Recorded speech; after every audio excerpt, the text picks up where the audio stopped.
मैं आज आपकी मुलाकात करा रहा हूं दुनिया की 3 प्यारी महिलाओं से। पहला नाम है सुधा चंद्रन। आप उनकी कहानी सुनेंगे ना, आपका दिल खुश हो जाएगा सर।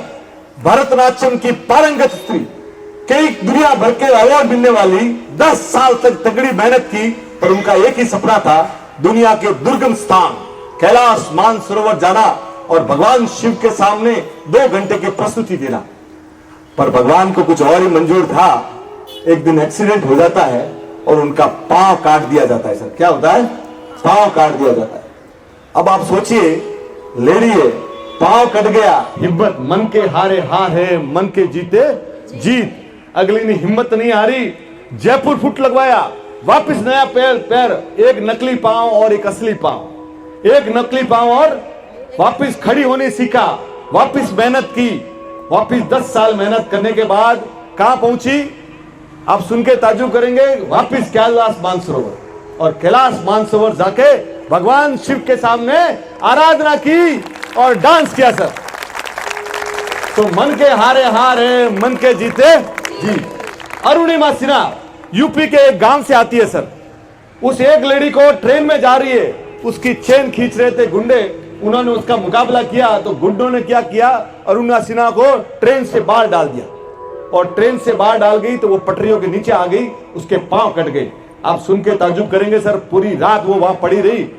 49 ट्रेन आती रही जाती रही, आती रही जाती रही। रात को कीड़े चाट रहे सर, चूहे उसका स्किन खा रहे हैं, पूरी रात वो ऐसी लटकती रही। और सुबह उठ के जब उनको दिल्ली हॉस्पिटल में लेके गया, आप सुन के ताज्जुब करेंगे, पूरी पीठ के जितने भी थे ना, पूरे फ्रैक्चर से भरी हुई थी और पूरा पांव कट गया और जिंदगी भर के लिए वो अपाहिज हो गई।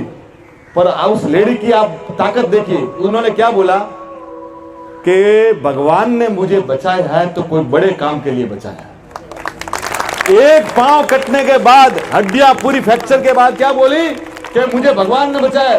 बचेंद्री पाल के पास गई और बोली कि मुझे माउंट एवरेस्ट क्लाइंब करना है। आप सोचिए सर, 200 लोग तो ऐसे हैं जो माउंट एवरेस्ट पे गए, आज दिन तक वापस ही नहीं आए, -50 डिग्री।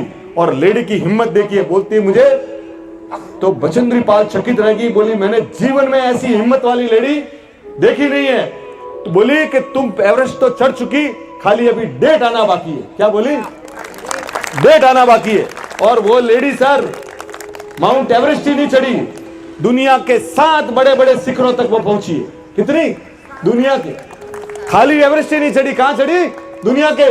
और एनडीए गवर्नमेंट ने उनको पद्मश्री दिया था। इन दोनों औरतों में क्या समानता सर? दोनों का एक पैर असली और दूसरा नकली, और दोनों सर कैसे शिखर पे पहुंची? कहां पे?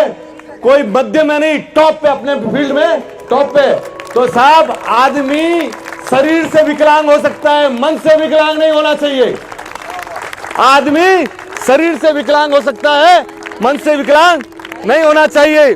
और तीसरी स्त्री है एक लेडी जो ऑर्डिनरी टीचर थी, जो कल्पना भी नहीं कर सकती थी कि मैं प्रिंसिपल बनूंगी, and she became missionary of charities की प्रेसिडेंट, मदर टेरेसा, जिनके मौत के बाद भी 40 लाख उनके नाम से खाना खाते हैं बॉस। कितना? 40 लाख पीपुल।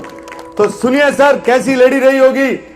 उन्होंने सोच लिया था कि मैं ऑर्डिनरी काम के लिए पैदा नहीं हुई है, मुझे कुछ बड़ा काम करना है। तो उनकी डेथ के बाद भी आज 40 लाख लोग उनके खाना खाते हैं। तो सब मन के हारे हार है, मन के जीते जीत। अपने आप को, और मैं आपको आज बता देता हूं, बहनें और बेटियां मेरी आज खड़ी है, आप सुन के ताज्जुब करेंगे कि भगवान ने आपको जितना मजबूत बनाया है ना, दूसरी को किसी को नहीं बनाया है। इसलिए अपने आप के लिए तालियां बजा दीजिए बॉस।